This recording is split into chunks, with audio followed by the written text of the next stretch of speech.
Hello student, I am Dr. Anuban Shival और today is the topic of online lecture is curvature। Earlier lecture में भी हम curvature के ऊपर discuss कर चुके हैं, जिसके अंदर हमने कार्टेशियन कोऑर्डिनेट में किस तरीके से कर्वेचर के लिए फॉर्मूला ड्राइव करते हैं ये देखा था। और इस लेक्चर में हम देखेंगे कि कर्वेचर को पोलर फॉर्म में किस तरीके से डिराइव करते हैं। तो सबसे फर्स्ट हम देखते हैं formula for paddle equation. Paddle equation जैसे हम अर्लियर भी डिस्कस कर चुके हैं, जिसमें हम पी और आर का रिलेशन स्टडी करते हैं, जहाँ पर पी हमारे पास में क्या होती है, किसी भी पॉइंट पी पर अगर हम टेंजेंट खींचे और उस टेंजेंट पे पोल से कोई लंब डालें तो इस लंब की लंबाई जो है वो हमारे पास में क्या होती है, पी होती है। और आर हमारे पास में रेडियस वेक्टर होता है किसी भी कर्व के बिंदु P पर अगर हम देखें तो R यहाँ पर रेडियस वेक्टर होता है। और थीटा जो है वो एक्स एक्सिस के साथ में जो एंगल बनाता है वो हमारे पास में एंगल थीटा होता है। और उसके बाद में रेडियस वेक्टर और टेंजेंट के बीच के एंगल को हम कैसे डिफाइन करते हैं, फाई से। और जो टेंजेंट एक्स एक्सिस के साथ एंगल बनाती है वो हमारे पास में होता है साई। तो अगर हम इस डायग्राम को अच्छे से देखें तो जो जो चीज़ें हमें इस डायग्राम में दिखाई दे रही है उसे ही हमने यहाँ पर थ्योरी में लिखा है। पी आर थीटा पर हमने क्या किया है, एक स्पर्श रेखा टेंजेंट ली है और उस टेंजेंट पर हमने एक लंब डाला है और इस लंब को नाम दे दिया है हमने ओ एम। ओ एम की जो लंबाई है हमारे पास में वो हमने कंसिडर करी है पी। अब पी व आर में किसी भी रिलेशन को कर्व का पैडल इक्वेशन कहते हैं और पी आर जो है वो किसी भी पॉइंट पी के लिए पैडल कोऑर्डिनेट्स कहलाते हैं। जब हम पैडल इक्वेशन डिराइव करने की बात करेंगे तो यहाँ पर हम कर्व की इक्वेशन जो है वो पी और आर के फॉर्म में लेंगे। तो हम यहाँ पे कंसिडर करेंगे कि पी जो है आर का एक फंक्शन है और इस इक्वेशन के लिए हम फॉर्मूला जो है वो डिराइव करेंगे रेडियस ऑफ कर्वेचर की। क्लियरली हम यहाँ पे फिगर में देख सकते हैं कि जो ये तीन एंगल हमें दिखाई दे रहे हैं, थीटा, फाई और शाई, इनके बीच में एक रिलेशन जो है वो बिल्ड हो रहा है, जहाँ पर हम लिख सकते हैं साई इक्वल्स टू हमारे पास में है थीटा प्लस फाई। और अर्लियर हम देख चुके हैं कि रेडियस ऑफ कर्वेचर के लिए हमने एक फॉर्मूला ड्राइव किया था, जिसमें 1/ρ इक्वल्स टू होता है D phi upon D S. और यहाँ पर जो ये शाई है इसको हम पुट कर सकते हैं थीटा प्लस फाई से। तो यहाँ पर शाई की जगह हमने पुट किया थीटा प्लस फाई और इस तरीके से हमारे पास में ये जो टर्म है वो ब्रेक हो गई है D theta upon D S plus D phi upon D S के अंदर। D theta upon D S plus D phi upon D S को हमने ब्रेक कर दिया D phi upon D R dot D R by D S, क्योंकि यहाँ पर D R by D S की वैल्यू हम लोगों ने अर्लियर लेक्चर में देखा था कि किस तरीके से डिराइव की है। तो यहाँ पे D R upon D S की जगह हम पुट कर सकते हैं कॉस फाई और साइन फाई जो है उसको हम रिप्लेस कर सकते हैं R D theta upon D S से। तो यहाँ पर D theta upon D S की जगह हमने पुट कर दिया 1/r साइन फाई प्लस और D R by D S की जगह हमने पुट कर दिया कॉस फाई और साथ में हमारे पास में टर्म चल रही है D phi upon D R. तो यहाँ सब्स्टिट्यूशंस करने के बाद में जो हमारे पास में ये जो टर्म है वो रिड्यूस हो जाएगी 1/r sine phi plus cos phi D phi upon D R. और इसी टर्म को हम कुछ इस तरीके से भी लिख सकते हैं, 1/r हमने आज कॉमन ले लिया। कॉमन लेने के बाद में हमारे पास में अंदर टर्म बचेगी sine phi dot 1 plus R cos phi dot D phi upon D R. इस टर्म को हम लिख सकते हैं derivative of R sine phi with respect to R, यानी कि ये जो पूरी टर्म है इसमें हम u इंटू वी का फॉर्मूला लगा के इसमें लिख सकते हैं d upon D are bracket में r साइन फाई। अगर हम इसको फिर से ओपन करते हैं तो यही टर्म हमारे पास में वापस हमें प्राप्त होती है।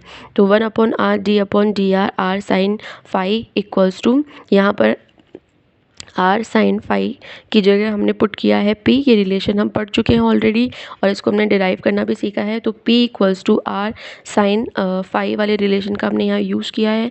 तो आर साइन फाई को हम लिख सकते हैं 1/r D upon D R P.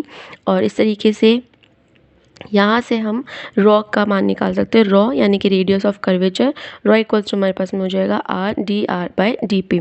यानी कि अगर हमारी इक्वेशन पेडल फॉर्म में दे रखी है कर्व की, तो उस इक्वेशन के लिए हम रेडियस ऑफ कर्वेचर किस फॉर्मूले से फाइंड आउट करेंगे, ये यहाँ पर हमने डिड्यूस किया है। तो rho equals to R D R by D P फॉर्मूले का हमें यूज़ करना है जब भी हमें कर्व की इक्वेशन जो है पी और आर की फॉर्म में दी जाए, जहाँ पर पी हमारे पास में किसी बिंदु पर डाले गए किसी बिंदु से जो स्पर्श रेखा गुजर रही है उस स्पर्श रेखा पर ध्रुव से डाले गए लंब की लंबाई को डिनोट कर रहा है और आर हमारे पास में रेडियस वेक्टर है। तो इस रिलेशन का यूज़ करके हम ये फॉर्मूला यहाँ पर प्राप्त कर सकते हैं।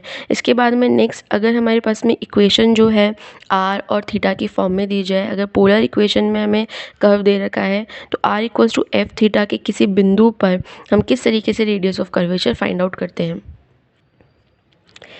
पोलर कोऑर्डिनेट्स में हमने एक रिलेशन पढ़ा था कि 1/p² इक्वल्स टू होता है 1/r² प्लस 1/r⁴ dr/d θ का होल स्क्वायर।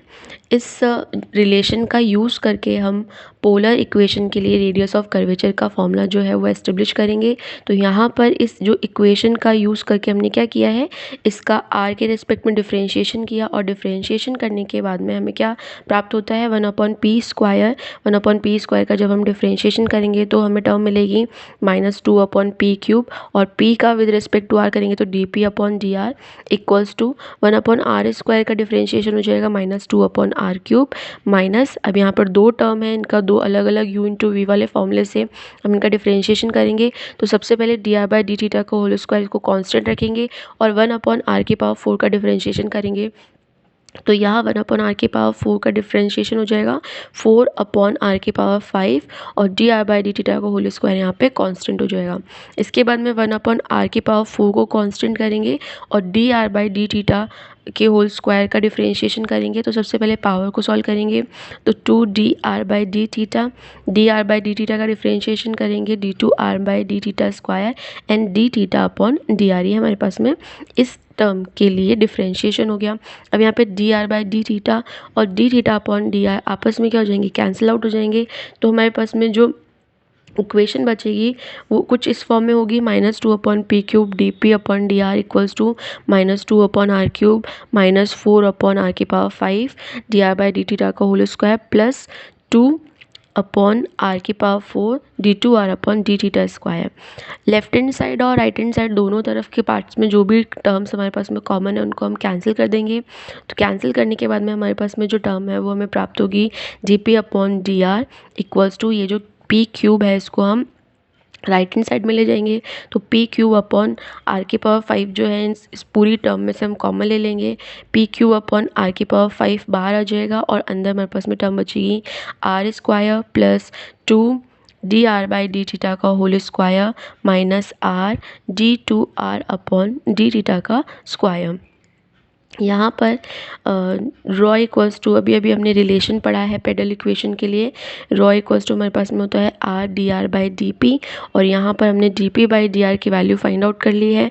तो dp/dr को हम dr/dp के फॉर्म में लिखेंगे तो जो हमारी टर्म्स है वो क्या हो जाएंगी, रिवर्स हो जाएंगी। यहाँ पर हमने वैल्यू पुट कर दी है। तो वैल्यू पुट करने के बाद में हमारे पास में जो ये टर्म है वो कुछ इस तरीके से रिड्यूस हो जाएगी r इंटू r⁵/p³